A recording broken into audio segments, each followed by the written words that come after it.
ಯುವ ಸಂಘದಲ್ಲಿ ಕನಿಷ್ಠ ಒಂದು 150ರಿಂದ 200 ಜನ ಇರ್ತಾರೆ. ಒಂದು ಪಂಚಾಯತಿ ಒಂದು ಸಂಘ, ಮಿಕ್ಕಿದ್ದು ಅರ್ಬನ್ನಲ್ಲಿ ಸುಮಾರು 6000 ಪಂಚಾಯತಿ ಇದೆ. ಒಂದು 4000 ಅರ್ಬನ್ಗಳಲ್ಲಿ ವಾರ್ಡ್ಗಳಲ್ಲಿ ಇದನ್ನು ಸಂಘ. ಇದು ಸ್ಪೋರ್ಟ್ಸ್ಗೆ, ಕಲ್ಚರಲ್ಗೆ ಮತ್ತು ಅವ್ರದ್ದೇನೇ ಆದಂಥ ನಾಟಕಗಳಿರ್ಬೋದು, ಸಾಂಸ್ಕೃತಿಕವಾಗಿರ್ಬೋದು, ಅವರ ನಾಯಕತ್ವವನ್ನು ಬೆಳೆಸ್ಕೊಳ್ಳಿಕ್ಕೆ ಮತ್ತು ಒಂದು ಕ್ರೀಡಾ ಮನೋಭಾವನ ಇಟ್ಕೊಂಡು ಮತ್ತು ಎಲ್ಲ ಒಂದು ನಮ್ಮ ಸೋಷಿಯಲ್ ಹಾರ್ಮನಿ ಇದನ್ನು ಅದಕ್ಕೋಸ್ಕರ ಭಾರತ್ ಜೋಡೋ ಯುವಕ ಸಂಘ ಅಂಥೇಳಿ ಈ ಪ್ರಾರಂಭ ಮಾಡಬೇಕು ಅಂತೇಳಿ ಮಾಡಿದ್ದೇವೆ. ಸೊ ಆ ಒಂದು ಸಂಘಕ್ಕೆ ಸರ್ಕಾರ 10 ಲಕ್ಷ ರೂಪಾಯಿ ಕೊಡ್ತದೆ. ಆ 10 ಲಕ್ಷದಲ್ಲಿ ಅದನ್ನು ಯಾವ ರೀತಿ ನಡೆಸಬೇಕು, ಎಲ್ಲಿ ನಡೀತದೆ ಅಂಥೇಳಿ ಅದಕ್ಕೆ ಎಲ್ಲ ಆ ಜಾಗಗಳೆಲ್ಲ ನಾವೆಲ್ಲ ಈಗ ನಮ್ಮ ತಲೆಯಲ್ಲೆಲ್ಲ ಇದೆ. ಅದು ಹಿಂದೆ ಎಲ್ಲ ನಾನು ಡಿಕ್ಲೇರ್ ಮಾಡಿದ್ದೆ ಅದನ್ನು. ಸೊ ಅದಕ್ಕೆ ಒಂದು ಇಟ್ ವಿಲ್ ಬಿ ಪ್ಯೂರ್ಲಿ ಸರ್ಕಾರ ಹಣ ಕೊಡ್ತದೆ. ಸೊ ಯೂತ್ ಕ್ಲಬ್ಸು ನಡೀತದೆ.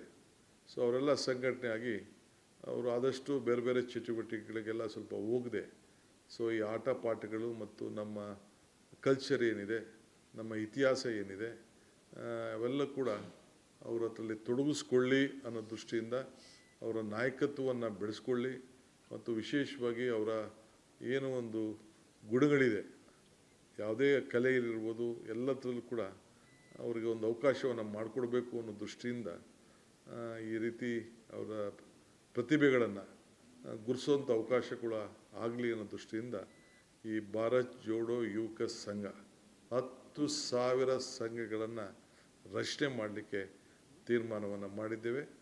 ಅದಕ್ಕೆ 10 ಲಕ್ಷ ರೂಪಾಯಿ ಒಂದು ಪಂಚಾಯತಿಗೆ, ಒಂದು ಸಂಘಕ್ಕೆ ಕೊಡಬೇಕು ಅಂಥೇಳಿ, ಅಂದರೆ ಒಂದು ಪಂಚಾಯತಿಲಿ ಒಂದು ಸಂಘ ಇರ್ತದೆ, ಅದನ್ನು ತೀರ್ಮಾನವನ್ನು ಇವತ್ತು ಮಾಡಿದ್ದೇವೆ.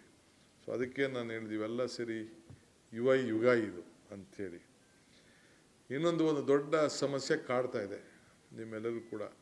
ಭಾಳ ಜನಕ್ಕೆ ಬೆಂಗಳೂರು ನಗರದಲ್ಲಿ, ಹೊರಗಡೆ ಹಳ್ಳಿಲೆಲ್ಲ ನಮಗೆ ಕರೆಂಟ್ಗೆ ಈ ಸುಪ್ರೀಂ ಕೋರ್ಟು ಜಡ್ಜ್ಮೆಂಟ್ ಬಂದುಬಿಟ್ಟಿದೆ ಅಂಥೇಳಿ ಭಾಳ ಬೇರೆ ಬೇರೆ ಸ್ಟೇಟಲ್ಲಿ ಕೆಲವು ಡಿಸಿಷನ್ಸ್ ತೊಗೊಳಕ್ಕಾಗ್ತಾಯಿಲ್ಲ. ನಾವು ತೊಗೊಳಕ್ಕಾಗಿಲ್ಲ. ನಾವು 8 ಸತಿ ಸಿದ್ದರಾಮಯ್ಯವ್ರ ಸಂಪುಟದಲ್ಲಿ ಚರ್ಚೆ ಮಾಡಿದೋ. ನಾನು ಕೂಡ ಬೆಂಗಳೂರು ನಗರದ ಜವಾಬ್ದಾರಿ ತೆಗೆದುಕೊಂಡು ನಾನು ಕೂಡ ಚರ್ಚೆ ಮಾಡಿದೆ.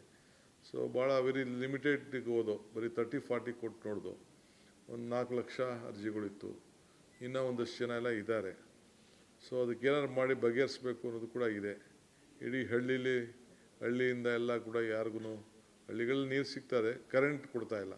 ಬೆಂಗಳೂರು ನಗರದಲ್ಲೂ ಕರೆಂಟ್ ಕೊಡ್ತಾಯಿಲ್ಲ. ಯಾಕೆಂದರೆ ನಾವು OC ಇಲ್ಲ, CC ಇಲ್ಲದೆ ಯಾರು ಕೊಡೋಕ್ಕಾಗಲ್ಲ ಅನ್ನೋದು ಕೂಡ ಇದೆ. ಸೊ ಅದಕ್ಕೆ ಇವತ್ತು ಚರ್ಚೆ ಮಾಡಿದ್ದೇವೆ.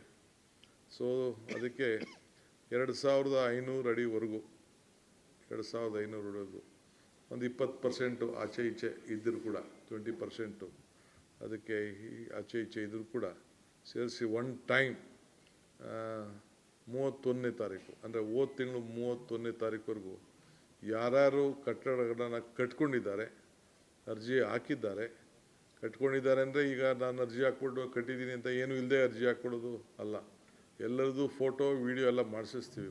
ಓವರ್ನೈಟ್ ಯಾರು ಹಂಗೆ ಮಾಡೋಕ್ಕಾಗಲ್ಲ.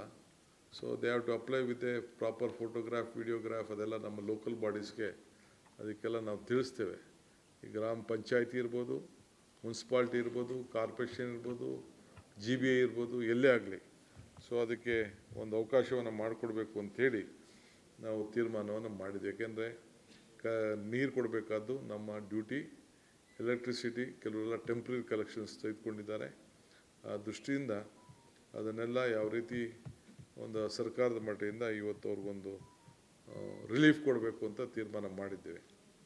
ಇದಲ್ಲದೆ B2 ಏಕಾತ ಅದು ಒಂದು ದೊಡ್ಡ ಸಮಸ್ಯೆ. ಬೆಂಗಳೂರು ನಗರದಲ್ಲಿ ಒಂದು ದೊಡ್ಡ ಆಂದೋಲನ ಟೈಪ್ ನಡೆಸ್ತಾ ಇದ್ದೀನಿ. ಇನ್ನು ಇದೇ ಟೈಮು. ಇದು ಇಡೀ ರಾಜ್ಯಕ್ಕೆ ವಿಸ್ತರಿಸಬೇಕು ಅಂತ ತೀರ್ಮಾನ ಮಾಡಿದ್ದೇವೆ. ಪಂಚಾಯತಿ ಇರ್ಬೋದು, ಮುನ್ಸಿಪಾಲ್ಟಿ ಇರ್ಬೋದು, ಕಾರ್ಪೊರೇಷನ್ ಇರ್ಬೋದು, ಇಡೀ ರಾಜ್ಯಕ್ಕೆ. ಸೊ ಎಲ್ಲ all are eligible properties, rural and urban, ಅವರೆಲ್ಲರೂ ಕೂಡ ಅದನ್ನು ಮಾಡ್ಕೊಳ್ಳಿಕ್ಕೆ ಒಂದು ಅವಕಾಶನ ಮಾಡಿ ಅವರ ದಾಖಲೆಗಳನ್ನು, ಯಾಕೆಂದರೆ ನಮ್ಮದು ಭೂ ಗ್ಯಾರಂಟಿ 6ನೇ ಗ್ಯಾರಂಟಿ.